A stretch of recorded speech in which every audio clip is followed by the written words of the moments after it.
100 দিনের কাজে গরিব লোকেরা যে কাজ করলো, আপনাদের পঞ্চায়েত টাকাটা দিয়েছিল। 100 দিনের কাজ যারা জব কার্ড হোল্ডার আছেন, আপনারা যে কাজটা করেছিলেন 3 বছর টাকা দেওয়া হয়নি। এখানকার পঞ্চায়েত টাকাটা দিয়েছিল? সত্যি কথা বলুন আমায়, দিয়েছিল? টাকাটা তো আমরা দিয়েছি।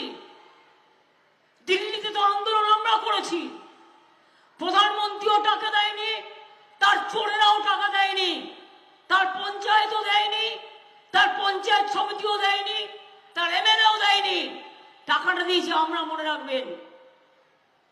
আর আগামী দিন থেকে 50 দিনের জন্য জব কার্ড হোল্ডারদের জন্য কর্মশ্রী প্রকল্প আমরাই করব, কিন্তু এই সব লোকেদের দিয়ে করব না, আমরা ডাইরেক্ট করব।